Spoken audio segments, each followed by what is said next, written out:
చేస్తున్నాం అండ్ మిమ్మల్ని మాట్లాడవలసిందిగా కోరుకుంటున్నాం.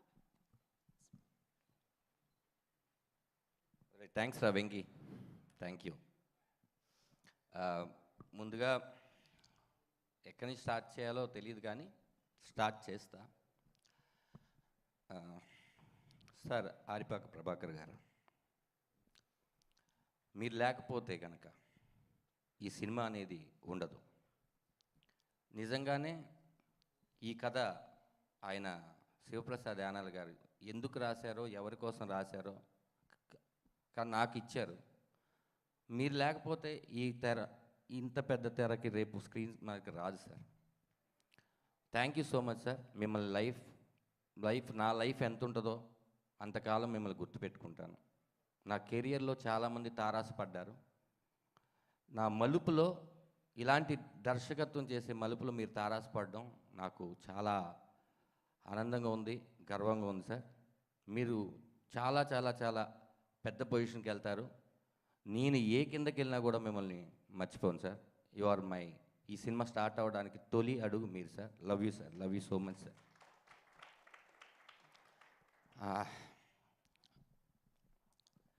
ఈ సినిమాలో అందరూ ఏడిపిస్తాం అని అంటున్నారు. ఎందుకు ఏడిపిస్తాం?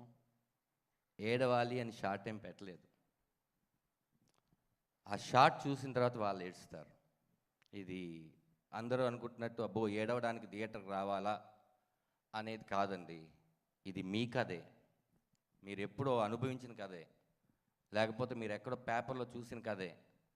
కాకపోతే మీరు ఎవరికి చెప్పలేరు. ఖచ్చితంగా ఈ కథ మీ కథ. ప్రతి సీను ప్రతి కుటుంబాన్ని తాక్కుంటూ వస్తుంది. అది నేను గ్యారంటీ ఇస్తున్నాను. నా 2 ఏళ్ళ కష్టం, ఈ 2 ఏళ్ళ కష్టంలో మాత్రమే చెప్తాను. ఎందుకంటే అందరూ సినిమా గురించి చెప్పేశారు. మా పృథ్వీ అయితే టోటల్గా ఈ సినిమాకి సంబంధించిన విషయాలన్నీ చెప్పేశారు. అని ఈ 2 ఏళ్ళ కష్టంలో జరిగిన ఇన్సిడెంట్ చెప్తాను అంతే. సినిమా స్టార్ట్ చేసాం, బాగా హ్యాపీగా వెళ్తుంది.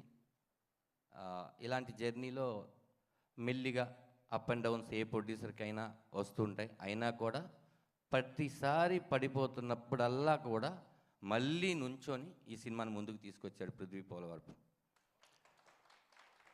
అది ఎవరి కోసం? ఆయన బ్రదర్ కాదు, ఆయనకి నాకు ఎటువంటి రిలేషన్ లేదు. జూమ్ కాల్ మీటింగ్లోనే ఈ కథ చెప్పినప్పుడు మొదటిసారి చూశాను. నేను కొన్ని సినిమాలు యాక్ట్ చేసి ఏమైనా చూసి ఆయనకి నేను తెలుసుండొచ్చాము, కానీ నాకు అదే కథను నమ్మి డబ్బులు ఖర్చు పెట్టారు, ఓకే. కానీ కథలో ఎవరు యాక్ట్ చేస్తున్నారు? వాళ్ళని పెట్టుకోవడం వల్ల సినిమా బిజినెస్ అవుద్దా? లేకపోతే ఇప్పుడు ఏదో ధనరాజ్ లాంటి వాడు కామెడీ క్యారెక్టర్ చేసుకుంటూ చిన్నగా ఎదుగుతున్నాడు, అతను పెట్టుకొని సముద్రగని గారు లాంటి ఒక పెద్ద ఇమేజ్ ఉన్న నటుడికి కొడుక? ఆయనేమో ధనుష్ గారికి ఫాదర్, ఆయనేమో శివకార్తికేయ గారికి ఫాదర్, ఆయనేమో మా జూనియర్ పుష్ప వాడికి ఫాదర్. ధనరాజుకి ఫాదర్గా ఎందుకు చేస్తున్నారు? చేసే ఆయన హ్యాపీగా ఉన్నాడు, ఆయన ఎందుకు చేశాడని మిగతా వాళ్ళు బాధపడుతున్నారు. నాకు అదే అర్థం కాలేదు. వస్తే ప్రాబ్లం ఆయనకి రావాలి, ప్రొడక్షన్ హౌస్కి రావాలి, మీకెందుకు? ఏంటి ధనరాజు యాక్ట్ చేసుకుంటూ డైరెక్షన్ చేస్తున్నారా? కష్టపడుతుంది నేను, నాకు రావాలి, అది మీకెందుకు? ప్రతిసారి పైకి వెళ్తున్నప్పుడల్లా ఎవరో ఒకరు మిమ్మల్ని లాగుతారు చూడండి, వాళ్ళతో మీకు అసలు ప్రాబ్లమే లేదు. ఎందుకంటే నెక్స్ట్ టైం వాళ్ళని కలవు మనం. కానీ మనకు పరిచయం లేకుండా వెనకాల మాట్లాడతారు, వాళ్ళతోనే చాలా ప్రాబ్లం. ఎందుకంటే వాళ్ళు ఎక్కడున్నారో తెలియదు. వాళ్ళు మన కష్టాన్ని గుర్తించకపోయినా పర్లేదండి. నా బాధ అదే. ఈ సినిమాకి 9 నెలల స్క్రిప్ట్కి ఎంత ఖర్చు అయి ఉంటుంది? ఓ చిన్న సినిమా మళ్ళీ తీసేయవచ్చు. నా కోసం స్క్రిప్ట్ చేసుకోండి అని శివప్రసాద్ యానాల్ గారికి నాకు అప్పచెప్పి 9 months స్క్రిప్ట్ చేసుకున్నాం. అందరూ హ్యాపీ అన్న తర్వాత ఈ సినిమా స్టార్ట్ చేసాం. ఒక ఆఫీస్ మెయింటెనెన్స్ ఎంత, అసిస్టెంట్ డైరెక్టర్లకి ఇచ్చే శాలరీలు తగ్గించి ప్రతిదీ ఎంత. ఒక కొత్త ప్రొడ్యూసర్ ధనరాజ్ నమ్మొచ్చాడు, ఆయనకి లేని ప్రాబ్లం మీకేంటో నాకు అర్థం కావట్లేదు. ఇన్ని చేసిన తర్వాత సినిమా బాగోపోతేనే అప్పుడు అడగాలి. అదే అన్న లాస్ట్ చెప్పబోయేది. థ్యాంక్స్ కార్డులో వాళ్ళందరి పేర్లు కూడా వేసాం. అదే అంటున్నా, సినిమా రిలీజ్ అయిన తర్వాత మా ప్రయత్నంలో ఏదైనా తప్పు ఉన్నా లేకపోతే మీరు చెప్తే మీరు సరిదిద్దుకొని ఇంకో సినిమాలో ఆ తప్పు చేయకుండా కొత్త తప్పు చేస్తాం. కానీ మీరు ఇంకా ఏమీ చూడలేదు. ఎవరో ఆ పేరు చెప్పను కానీ ఒక ఆయన అవునా అంత బాగా చేస్తాడా, ఓహో సర్లే మేము చేయలేదా అన్నాడు. అతనే మళ్ళీ ట్రైలర్ చూసి అద్భుతం బ్రదర్ మామూలుగా చేయలేదు అన్నాడు. ఇప్పుడు నేను ఏది తీసుకోవాలి అతనిలో? ఇంతకుముందు చెప్పిందా, ఇప్పుడు చెప్పిందా? ఆ క్యారెక్టర్ ఎప్పుడు ఒకటేలాగా బిహేవ్ చేస్తే నిజంగా నా గురించి మంచి చెప్తున్నాడు అనుకుంటాను.